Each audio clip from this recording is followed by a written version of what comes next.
नमस्कार, मैं हूं पंकज सिजाड़ेजा। हमारा उद्देश्य है राष्ट्र से स्नेह, राष्ट्र का सम्मान। अब देखते हैं आज के दिन भर की टॉप हेडलाइन।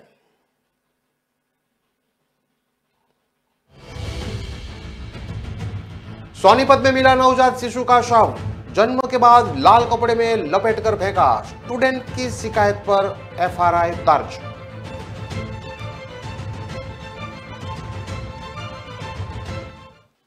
अंबाला में बुजुर्ग की 4 उंगलियां काटी, गोबर गिराने को लेकर हुआ था विवाद। दंपत्ति ने बेटे के साथ मिलकर किया तलवारों से हमला।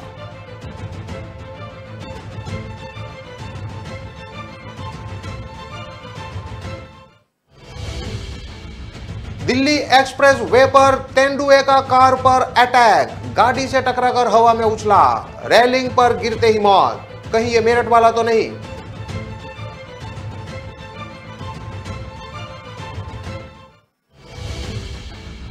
रेलवे स्टेशन पर सब इंस्पेक्टर पर बंदरों का हमला, बचने को सब इंस्पेक्टर ने लगाई थी दौड़, इसके बाद भी छलांग लगाकर हाथ पर काटा।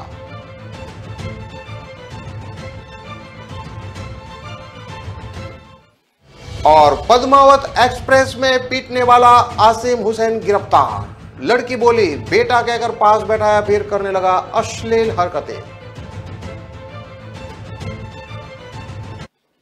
अब देखते हैं खबरें विस्तार से। आगरा रोड स्थित कृषि उपज मंडी समिति के कार्यालय में व्यापारी और किसान के बीच मारपीट का वीडियो सामने आया है। विवाद सोयाबीन की नीलामी के बाद तौल के दौरान क्वालिटी और कीमत को लेकर होना सामने आया है। संबंधित व्यापारी के शिकायती आवेदन पर चिमनगंज मंडी थाना पुलिस ने केस दर्ज किया है। दरअसल कृषि उपज मंडी समिति के कार्यालय में मंगलवार को बेचने आए ग्राम जवासिया निवासी किसान महेंद्र सिंह ने अपनी सोयाबीन का सौदा आरबी इंडस्ट्रीज के व्यापारी अभिषेक जैन के साथ किया था। जब सोया तौल गोडाउन पर हुआ तो व्यापारी को सोयाबीन की क्वालिटी में अंतर दिखाई दिया। विवाद मंडी समिति तक पहुंचा। मंडी समिति के सचिव उमेश बचेड़िया शर्मा ने बताया कि संबंधित व्यापारी ने बीज के लिए अच्छी क्वालिटी की सोयाबीन खरीदी थी।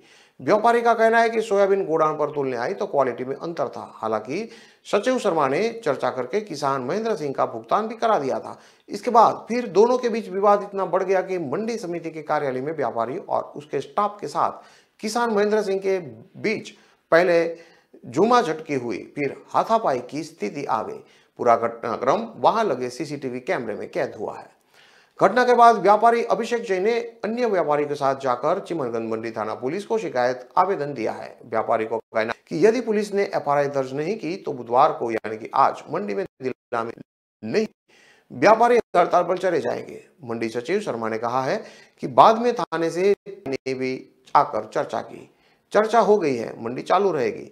टीआई जितेंद्र भास्कर ने कहा कि किसान और व्यापारी के बीच जूमा झटकी हुई है। वीडियो में किसान हाथापाई करते दिख रहे हैं। संबंधित पर प्रथम सूचना दर्ज की गई है।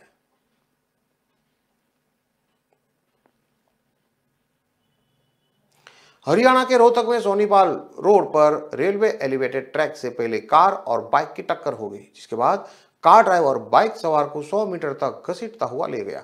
आखिर में वह उछलकर करीब 50 मीटर दूर जा गिरा।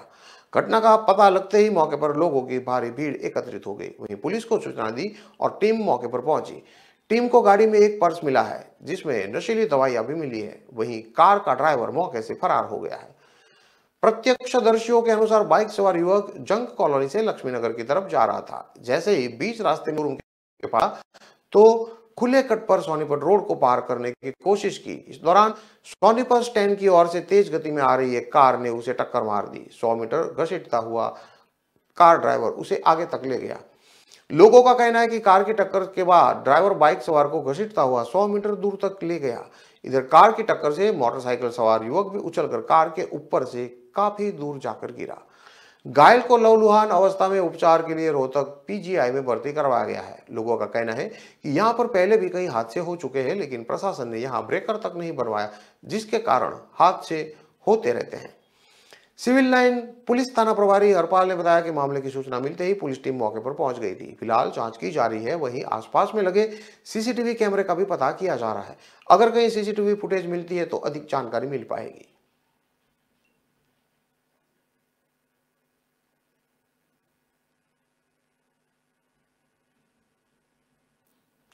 हरियाणा के सोनीपत में राठधना रोड पर नवजात शिशु का शव पड़ा मिला। वह लाल कपड़े में लपेटा था और उसकी मौत हो चुकी थी। मौके पर बच्चे झुंड बनाए उसे देख रहे थे, तो वहां से गुजर रहे बीए स्टूडेंट सागर का ध्यान इस तरफ गया। सागर की सूचना पर पुलिस मौके पर पहुंची और आवश्यक कार्रवाई के बाद नवजात के भ्रूण को अस्पताल पहुंचाया। पुलिस मामले की छानबीन में लगी है। गांव लिवासपुर के सागर ने बताया कि वह बीए दूसरे वर्ष का छात्र है। बीती शाम को वह घूमने के लिए राठधना रोड की तरफ जा रहा था। वह गोल्डन प्लस कंपनी के पास पहुंचा तो वहां गेट के सामने पड़ी खाली जगह पर कुछ बच्चे झुंड बनाकर हुए खड़े थे। कुछ होने की शंका के चलते वह मौके पर गया तो वहां एक लाल कपड़ा पड़ा था। देखा तो इस लाल कपड़े में एक नवजात शिशु का भ्रूण लिपटा हुआ था। वहां खड़े बच्चे भी उसे ही देख रहे थे। सागर ने इसकी सूचना पुलिस को दी। कुछ देर बाद थाना बालगढ़ से एएसआई नरेश अपनी टीम के साथ मौके पर पहुंचे और नवजात के शव को देखा। आशंका व्यक्त की गई है कि किसी ने अपने गर्भ को छुपाने के लिए या अपनी नाजायज संतान पैदा होने के कारण नवजात शिशु को जन्म देकर कपड़े में लपेटकर यहां पर फेंक दिया था। पुलिस ने सागर की शिकायत पर अज्ञात के खिलाफ धारा 318 के तहत केस दर्ज कर लिया है। एएसआई नरेश ने बताया कि मौके की छानबीन के बाद नवजात के शव को पोस्टमार्टम नागरिक अस्पताल पहुंचाया गया है। पुलिस अब आसपास के सीसीटीवी कैमरे और अन्य साधनों से यह जानने का प्रयास कर रही है कि नवजात को यहां कौन फेंक कर गया है।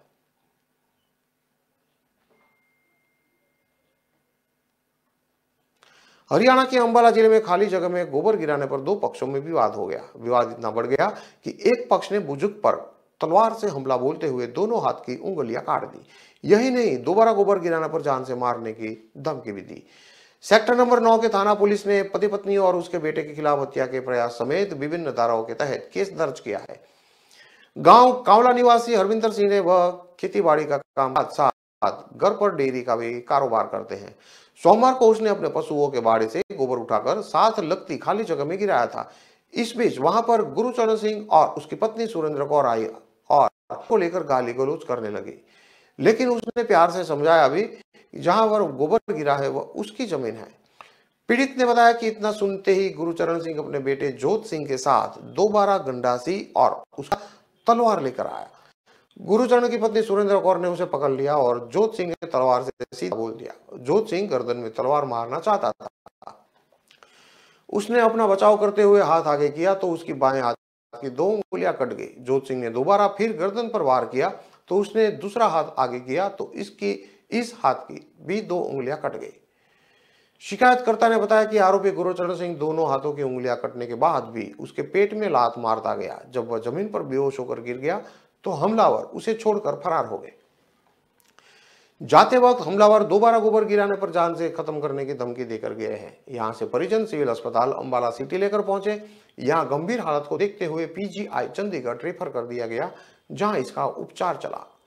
सेक्टर नंबर 9 थाना पुलिस ने पीड़ित के बयान दर्ज करके आरोपी गुरुचरण सिंह, सुरेंद्र कौर और जोत सिंह के खिलाफ धारा 307, 324, 452, 506 और 34 के तहत केस दर्ज करके जांच शुरू कर दी है।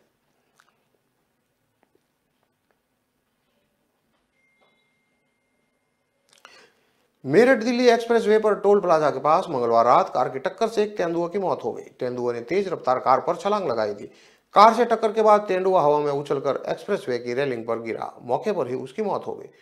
मौके पर पहुंची गाजियाबाद पुलिस और वन विभाग की टीम ने जांच पड़ताल के बाद तेंदुआ के शव को मोदीनगर वन रेंज भिजवा दिया।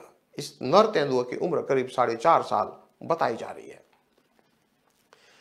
घटना के प्रत्यक्षदर्शी मेरठ के कारोबारी अखिल शर्मा ने बताया कि वह मंगलवार शाम को दिल्ली की तरफ से बस में बैठकर मेरठ आ रहे थे। रात में लगभग 8 बजे थे। उनकी बस के आगे तेज रफ्तार कार जा रही थी। जैसे ही बस कलछिना गांव के पास पहुंची तभी रेलिंग की तरफ से एक वन जीवन आ गया। वन जीव ने बस के आगे चल रही कार पर हमला बोला,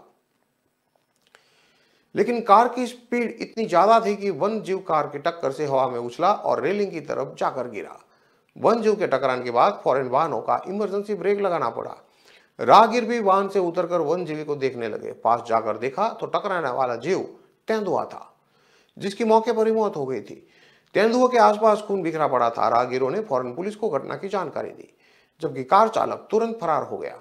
राहगीरों की सूचना पर पुलिस मौके पर पहुंची और वन विभाग की टीम को जानकारी दी। वन विभाग की टीम द्वारा तेंदुआ को मोदीनगर वन रेंज में लाया गया।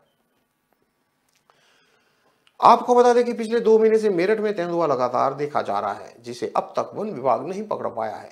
2 दिसंबर को टीपी नगर के ज्वाला नगर में तेंदुआ दिखाई दिया था। गांधी बाग के पास आरबीसी सेंटर के पास दिखाई दिया था। पिछले 5 दिनों में ही 3 बार तेंदुआ दिखा है। जागृति विहार के कीर्ति पैलेस में भी शुक्रवार की रात को सीसीटीवी में तेंदुए की फुटेज कैद हुई थी। लक्ष्मी विहार और फिर बीडीएस स्कूल के पास तेंदुआ दिखा गया था।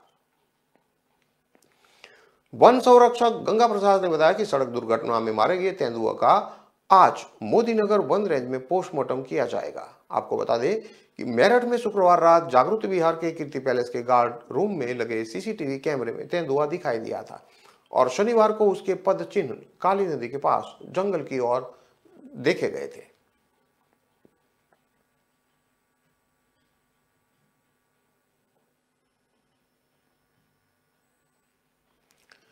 आगरा में बंदरों का आतंक बढ़ता जा रहा है। मंगलवार को आगरा के राजा मंडी रेलवे स्टेशन पर गश्त कर रहे आरपीएफ के सब इंस्पेक्टर पर बंदरों ने हमला बोल दिया।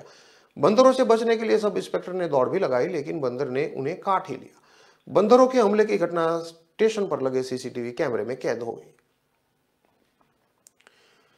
राजा मंडी रेलवे स्टेशन पर बंदरों का आतंक है। यहां पर बड़ी संख्या में बंदर प्लेटफॉर्म पर घूमते हैं। मंगलवार शाम करीब 4:30 बजे आरपीएफ के sub inspector Rajiv Kumar Meena platform number 3 पर गश्त कर रहे थे, तभी एक बंदर उनकी ओर आता है और वो बंदर से भागने की कोशिश करते हैं, लेकिन बंदर उनकी ओर बढ़ता है। वो बंदर से बचने के लिए प्लेटफॉर्म पर भागते हैं। ऐसे में आसपास के कई बंदर उनके पीछे दौड़ पड़ते हैं। बंदर सब इंस्पेक्टर को घेर लेते और उसे बचने की काफी कोशिश करते हैं, लेकिन इसके बाद भी एक बंदर पीछे से भागते हुए उनके हाथ पर काट लेता है। सब इंस्पेक्टर ने बताया कि बंदर के काटने से उनके हाथ पर करीब 2 इंच लंबा घाव हो गया।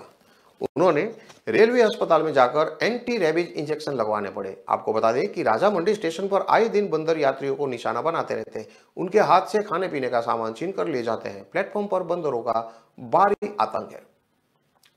दूसरी तरफ आगरा में ताजमहल पर भी बंदर का आतंक है। कई बार बंदर देशी और विदेशी पर्यटकों को काट चुके हैं। बंदरों को पकड़ने के लिए ताजमहल पर नगर निगम ने पिंजरा भी लगाया था, मगर इसके बाद भी बंदरों की संख्या कम नहीं हो रही है। एएसआई की ओर से ताजमहल पर बंदर भगाने के लिए कर्मचारियों की ड्यूटी भी लगाई गई थी।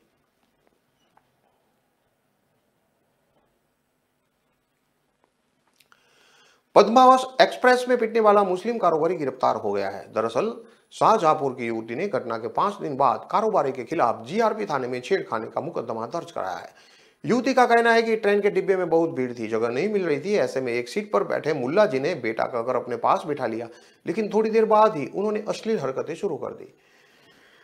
कारोबारी का नाम आसिम हुसैन है। वह मुरादाबाद के पीरजादा का रहने वाला है। आसिम 12 जनवरी की रात पद्मावत एक्सप्रेस की जनरल बोगी में सफर कर रहा था। इस दौरान उसके साथ मारपीट का वीडियो सामने आया था। घटना हापुड़ और मुरादाबाद के बीच की बताई गई है। इसमें आसिम की नंगी पीठ पर एक युवक बेल्ट मारता नजर आ रहा था। घटना के 24 घंटे बाद 13 जून की रात को एआईएमआईएम का कार्यकर्ताओं के साथ जीआरपी थाने पहुंचे असीम ने घटना की रिपोर्ट दर्ज कराई थी। असीम ने कहा था कि ट्रेन में 8-10 लोग ने उनके जय श्री राम के नारे लगाने को कहा था। उन्होंने नारे लगाने से इनकार किया तो दाढ़ी पकड़कर खींची, बेरहमी से पीटा और 2200 रुपये भी लूट लिए। जीआरपी की शुरुआती विवेचना में धार्मिक नारे लगवाने और लूट की बात खारिज हो गई थी। जीआरपी को इन्वेस्टिगेटरों में पता चला कि घटना की वजह एक युवती से छेड़खानी करना था, जिसे लेकर आक्रोशित लोगों ने असीम की पिटाई कर दी थी। इसके बाद जीआरपी रेल के सतीश और प्रताप गिरफ्तार कर लिया। दोनों ने पुलिस को बताया था कि आसिम ने एक लड़की से छेड़खानी की थी। लड़की के रोकने पर ही उन्होंने उसे पीटा था। बाद में उसी रात इन्हें बरेली जीआर कर दिया था, जहां से इनका चालान शांति भंग में किया गया था।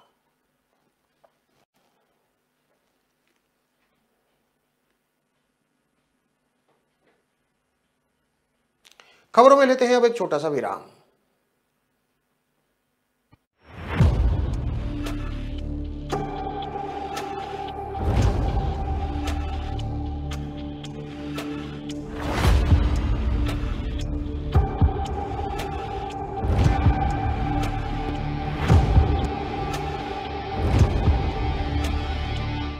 इतनी देर से ढूंढ रहा हूँ, पता नहीं कहाँ मिलेगी इलेक्ट्रिकल्स की दुकान। भैया, यहाँ नजदीक में कोई इलेक्ट्रिकल्स की दुकान है क्या? कब से ढूंढ रहा हूँ, परेशान हो गया हूँ। अरे परेशान क्यों होते हो? मोबाइल में www.lucas.com पर सिर्फ सर्च करना है।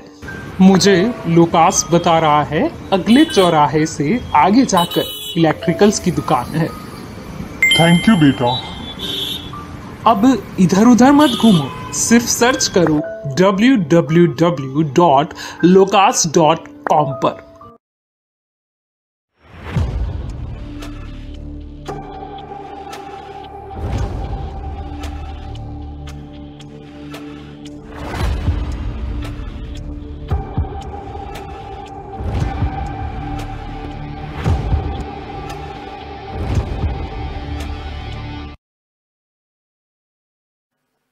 विराम के बाद एक बार फिर से आपका स्वागत है। अब देखते हैं आगे की और खबरें। गाजियाबाद में बीजेपी पार्षद ने सोमवार रात को रोड पर कार खड़ी करके बॉनेट पर केक काटे। इस दौरान एक व्यक्ति ने पिस्टल से हवाई फायरिंग की। किसी ने इसका वीडियो बनाकर सोशल मीडिया पर वायरल कर दिया, जिसके बाद पुलिस हरकत में आई। वीडियो का संज्ञान लेते हुए केस दर्ज कर लिया है। मामले की जांच जारी है। करीब 1.25 मिनट के इस वीडियो में सफेद रंग की कार गली में खड़ी हुई दिखाई दे रही है। कार के बॉनेट पर 3 केक रखी है, उन्हें काटा जा रहा है। इसी दौरान नीली शर्ट पहन के एक युवक कमर में बंदी पिस्टल निकालता है, उसके बाद हवाई फायरिंग करने लगता है। इसी दौरान साथ में खड़े दोस्त उसे कहते हैं कि जरा संभल कर, साइड में दीवार है। बताया जा रहा है कि 16 जनवरी को साहिबाबाद गांव के बीजेपी पार्षद हिमांशु चौधरी का बर्थडे था, जिसके उपलक्ष्य में स्ट्रीट पार्टी आयोजित की गई थी। इस वीडियो को हिमांशु चौधरी ने फेसबुक लाइव किया था। हालांकि पुलिस के संज्ञान में मामला आने के बाद बीजेपी पार्षद ने अपने फेसबुक से वीडियो डिलीट कर दिया था। साहिबाबाद एसपी पूनम मिश्रा ने बताया कि आज एक वीडियो वायरल हो रहा है जो बर्थडे पार्टी में हर्ष फायरिंग का है। इस संबंध में जांच पड़ताल की गई तो ये बर्थडे सेलिब्रेशन लिंक रोड थाना क्षेत्र के साहिबाबाद गांव का है। इस संबंध में पुलिस की तरफ से मुकदमा दर्ज करके आवश्यक कार्रवाई की जा रही है। गाजियाबाद में कार के बोनेट पर केक काटना अब शक्ल बन गया है। बीते कुछ दिनों में ऐसे कई मामले सामने आए हैं। 10 दिसंबर को एलिवेटेड रोड पर कार खड़ी करके 3 युवक युवतियों ने बोनेट पर केक काटा और फिर डांस किया था। पुलिस ने इस मामले में तीनों को अरेस्ट किया था। इससे पहले 25 सितंबर 2022 को इसी रोड पर बोनेट पर केक काटने वाले 4 युवक पकड़े गए थे। 17 सितंबर 2022 को भी 2 लड़कों ने कार के बोनेट पर केक काटकर हुड़दंग मचाया था। पुलिस ने न केवल मुकदमा बल्कि गिरफ्तारी भी की थी।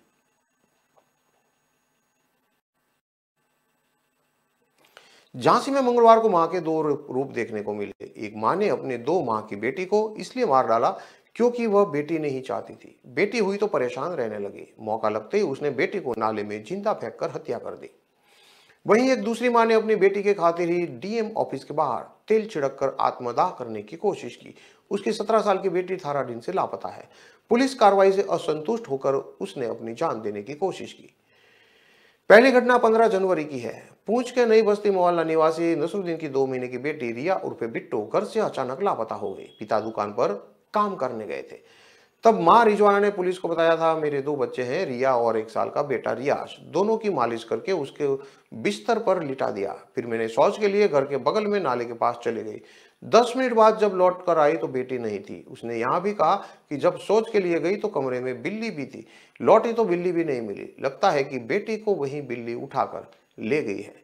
चूंकि घर के पीछे जंगल था, पुलिस ने वन विभाग की टीम के साथ बच्चे की भारी तलाश की। अगले दिन 16 जनवरी को जिस नाले के पास मां शौच के लिए गई थी, उसी नाले में बच्चे की लाश बरामद हुई।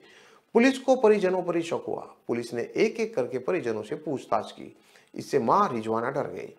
रिजवाना ने अपनी बहन शकीला को बताया, मैंने ही अपनी बेटी को जिंदा नाले में फेंका था, मुझे बचा लो, मुझसे गलती हो गई। पुलिस ने रिजवाना को गिरफ्तार कर लिया। रिजवाना ने अपना जुर्म कबूल करते हुए बताया कि नसरुद्दीन से उसकी दूसरी शादी थी। वह लड़की नहीं चाहती थी। 2 महीने पहले ही बेटी हुई तो मन उदास हो, बेटी का पालन पोषण नहीं कर पा रही थी। मानसिक रूप से परेशान होकर उसने बेटी की हत्या कर दी। दूसरा मामला झांसी के उन्नाव गेट बाहर का है। 30 दिसंबर को 17 साल की प्रिया साहू घर से कोचिंग के लिए निकली थी। रास्ते से उनको कुछ लोगों ने अगवा कर लिया। काफी खोजबीन के बाद लड़की का सुराग नहीं लगा। मां दीपिका साहू ने कोतवाली थाने में एफआईआर दर्ज कराई थी और सीएम पोर्टल पर भी दर्ज कराया था। अपहरण करने वाले लड़के का नाम तक पुलिस को दे दिया था, लेकिन बाद पुलिस लड़की को नहीं ढूंढ पाई। पुलिस की कार्रवाई के से असंतुष्ट मां दीपिका साहू मंगलवार को डीएम ऑफिस के बाहर पहुंची। मां ने तेल डालकर आने की कोशिश की, लेकिन लोगों ने उसे पकड़ लिया। उसके बाद पुलिस बल मौके पर पहुंच गया। एसएसपी राजेश एस ने कहा कि शिकायत आते ही पुलिस ने जांच शुरू कर दी थी। लड़का और लड़की दोनों अपने मोबाइल घर पर छोड़ गए हैं। लड़के के परिजनों को थाने बुलाकर कई बार पूछताछ की जा चुकी है। साथ ही पुलिस रिश्तेदारियों में भी छापेमारी कर रही है। पुलिस टीमें लगी है। जल्द ही लड़की को बरामद कर लिया जाएगा।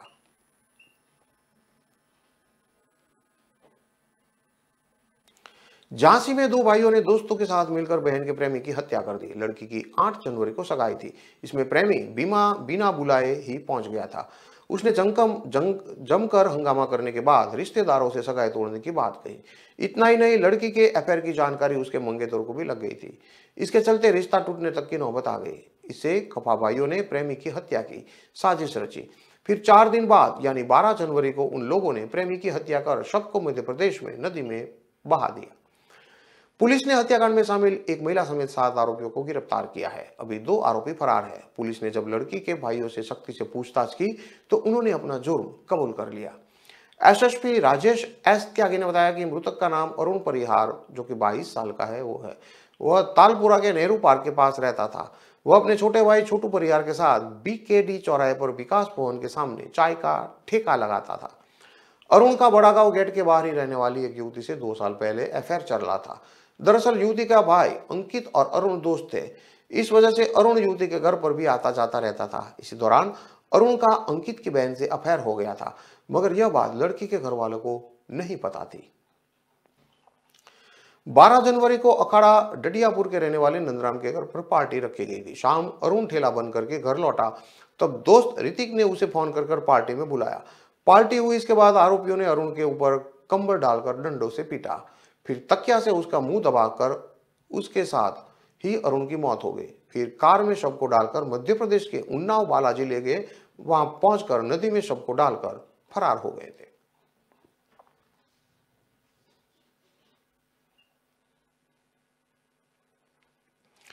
प्रयागराज के माघ मेले में धर्मांतरण की साजिश का चौंकाने वाला खुलासा हुआ है। पुलिस ने मेला क्षेत्र से मुस्लिम और हिंदू धर्म से संबंधित आपत्तिजनक लेख वाली 204 पुस्तकों को जब्त कर लिया है।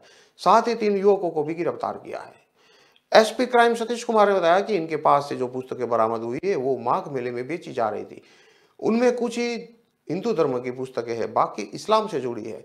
हिंदू धर्म की पुस्तकों में जो श्लोक लिखे हुए हैं उन्होंने गलत व्याख्या की है। इससे उनके इरादे संदिग्ध लगते हैं। एसपी ने बताया कि आरोपियों के नाम महमूद हसन गाजी, मोहम्मद मोनिश और समीर है। गिरोह का सरगना गाजी है। वह फतेहपुर का रहने वाला है। प्रयाग के मढ़िया हिड़ में इस्लामिया हमदिया मदरसे में टीचर है।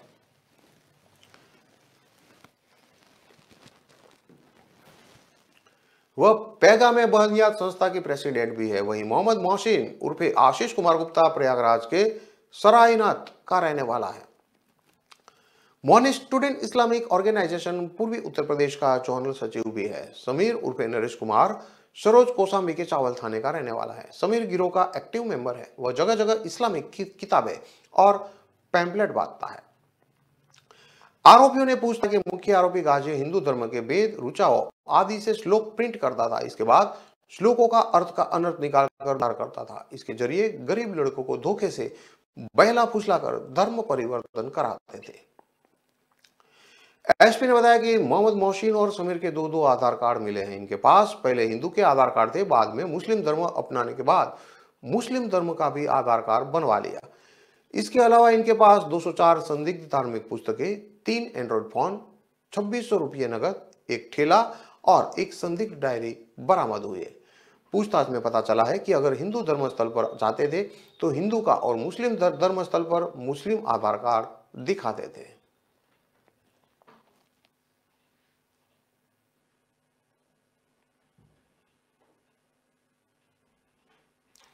छपरा में 17 साल की लड़की से घर में घुसकर रेप की कोशिश की गई। लड़की ने जब विरोध किया तो आरोपी ने उसकी हत्या कर दी। लड़की की चीख की आवाज सुनकर जब मां वहां पहुंची तो आरोपियों ने उस पर भी हमला बोल दिया। मां की हालत भी गंभीर है। उनका इलाज जारी है। बताया जा रहा है कि नाबालिग से एक तरफा प्यार करता था। मामला आज सुबह का है। मामला मडोरा थाना क्षेत्र का है। वारदात के बाद से आरोपी अपने परिजनों के साथ फरार है। घटना के बाद गांव में तनाव की स्थिति बनी हुई है। घटना की सूचना मिलने के बाद मौके पर पहुंची पुलिस ने शव को पोस्टमार्टम के लिए भिजवा दिया है। वहीं आरोपी की गिरफ्तारी में पुलिस जुट गई है। ग्रामीणों ने बताया कि आरोपी अर्जुन लड़की से एक तरफा प्रेम करता था। इसको लेकर वह कई बार लड़की को टोका भी था। इसको लेकर हंगामा भी हुआ था। आज सुबह अर्जुन मौका देखकर लड़की के घर में घुस गया। लड़की के साथ प्रेम का इजहार कर उसके साथ रेप करने लगा। विरोध करने पर लड़की का गला रेत कर मौत के घाट उतार दिया। इधर शोर सुनकर बचाने पहुंची लड़की की मां पर भी आरोपी ने चाकू से हमला कर दिया। इसमें महिला गंभीर रूप से घायल हो गई। उसका इलाज छपरा सदर अस्पताल में चल रहा है। आरोपी और लड़की के परिवार में पहले से विवाद था। स्थानीय लोगों के अनुसार लड़की की बुआ और आरोपी के पिता ने प्रेम विवाह किया था। दोनों ने घर से भागकर शादी रचा ली थी। इसके बाद दोनों कई सालों तक घर नहीं आए। इसी बात पर दोनों परिवार में विवाद चला आ रहा था। दंपत्ति बच्चों के जन्म के बाद घर पर आए थे। हालांकि कुछ दिन बाद माहौल सामान्य हो गया था। प्रेम विवाह करने वाले प्रेमी जोड़ों के 4 बच्चे हैं, जिसमें एक आरोपी अर्जुन भी शामिल है।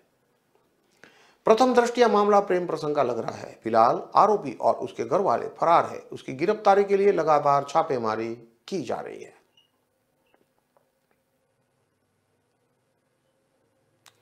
इन सभी खबरों को विस्तार से पढ़ने के लिए आप हमारे वेबसाइट का भी प्रयोग कर सकते हैं। हमारा वेब का पता है www.kalamkartavya.com। हमारी कलम ही हमारा कर्तव्य के उद्देश्य के साथ खबरों को आप राष्ट्र प्रथम के साथ देखते रहिए। नमस्कार।